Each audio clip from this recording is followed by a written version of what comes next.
75-year-old Jesus Alegre was the fifth political prisoner who died in prison since the pandemic. His 74-year-old wife, Morita, is also a political prisoner.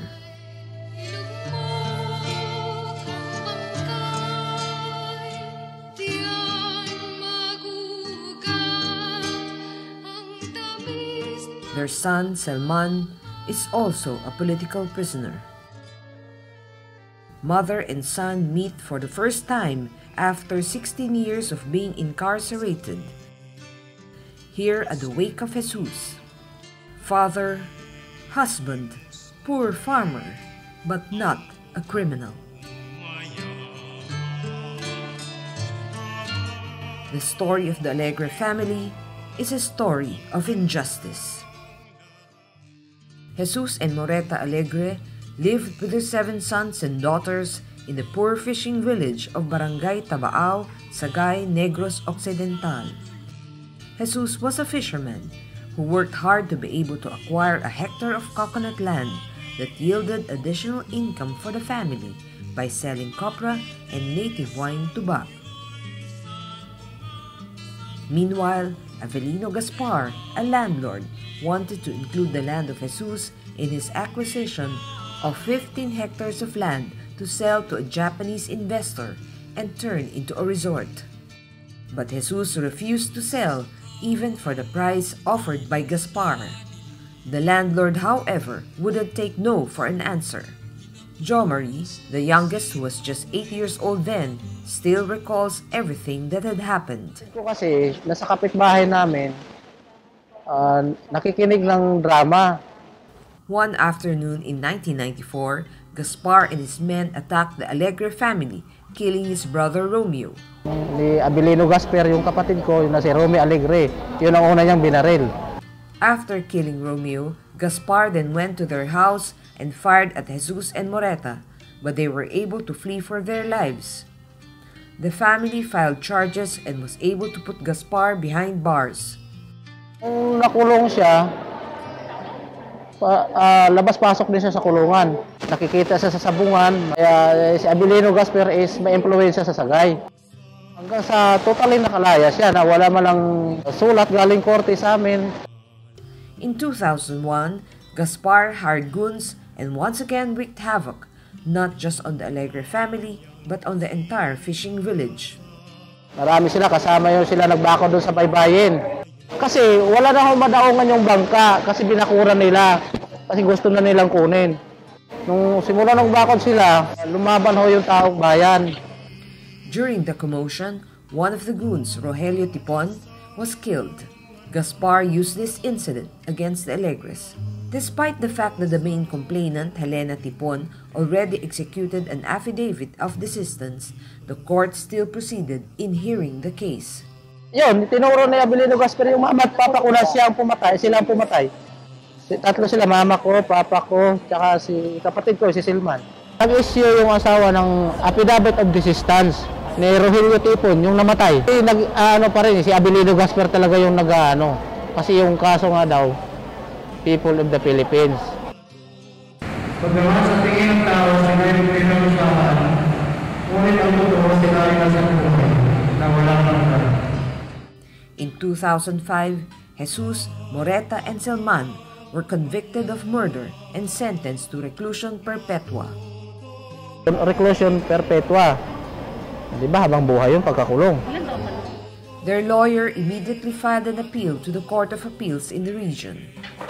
Convicted talaga.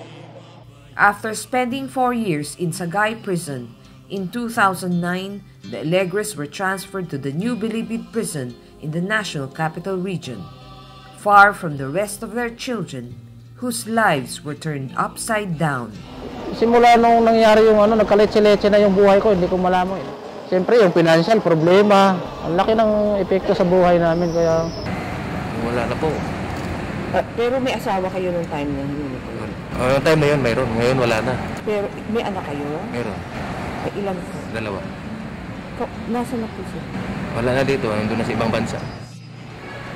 16 years. Nangingin ang babae, nangingin ang babae, 16 years na hindi Alegre yung gano'n.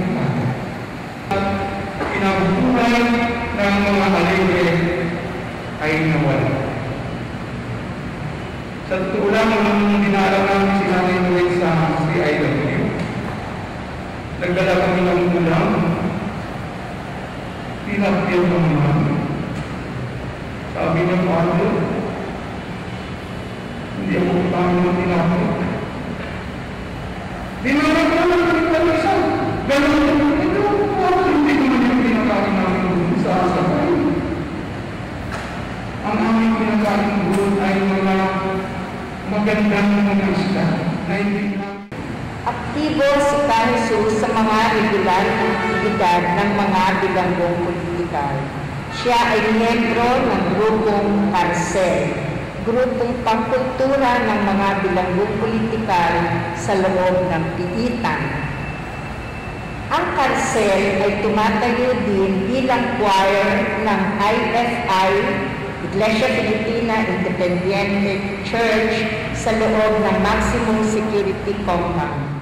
Although the landlord succeeded in eliminating the Alegres, he failed to execute his sinister plan. Sir, ano nangyari sa lupa na controversial na lupa na gusto ko nilang? Napunta pa rin sa kanya. Na-award pa rin sa kanya. Napatutulungan namin, hindi niya nakuha. Nagsisisi ba kayo na pinaglaban ninyo ang lupa? Hindi kami nagsisisi kasi para sa amin yun eh. Kahit na nakakulong yung papa ko, ako pa rin nagpatuloy. Ako nag-aasikaso. Kasi dugot pawis na buhay na ang kinuha nila eh. But prison life for the aging couple took a toll on their health. They have been suffering from arthritis and hypertension since incarceration. Kapatid, an organization of families and relatives of political prisoners, has consistently petitioned for the humanitarian release of the elderly and sick, including the Alegre couple. 4 times to the Department of Justice from 2019 to 2020 and to the Supreme Court in April 2020. All petitions fell on deaf ears or denied. Even when Jesus was showing signs of being critically ill, Kapatid's appeal remained unheard. Earlier on, Fides Lim of Kapatid warned, silence means inaction, and inaction can be tragic. On June 13, 2021, Jesus Alegre breathed his last at the ospital ng Muntinlupa, finally leaving this world that has been cruel to him and his family. Morita will finally see the face of her beloved husband after 16 long and agonizing years, but sadly in his lifeless state.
Mother and sons embrace for the last time before the state tear them apart.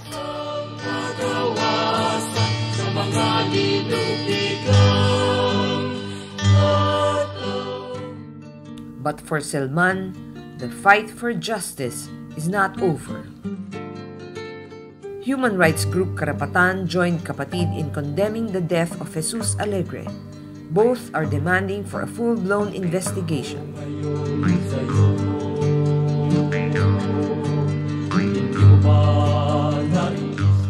Calls for humanitarian release of 74-year-old Morita is louder now more than ever, most especially from her son. Ang hiling ko lang sa pamahalaan, sana tulungan nila yung mama ko at kapatid ko na naiwan sa piitan. Palayain nila kasi namimiss ko na yung mama ko, gusto ko makasama sa labas. Through the years, the Philippine government has failed to protect the peasantry. In fact, as soon as the Comprehensive Agrarian Reform Law was signed by then-President Corazon Aquino on June 10, 1988, the Department of Agriculture also started approving applications for land conversion. From 1988 to 2016, more than 97,500 hectares of prime agricultural lands were allowed to be converted into non-agricultural use. No wonder a lowly farmer like Jesus could not turn to government for protection. Of the more than 600 political prisoners, 332 are peasants. This is injustice.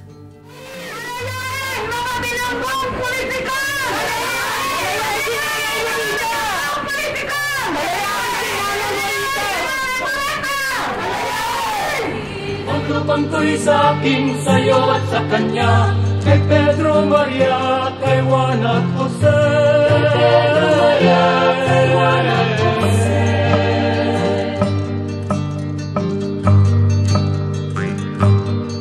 Tinatanong ko ngayon sa'yo, kung hindi mo ba naiisip na ang lupang ito'y nilinang natin sa ating mga kamay. Dapat bawiin ang lupang ko'y sa akin, sa'yo at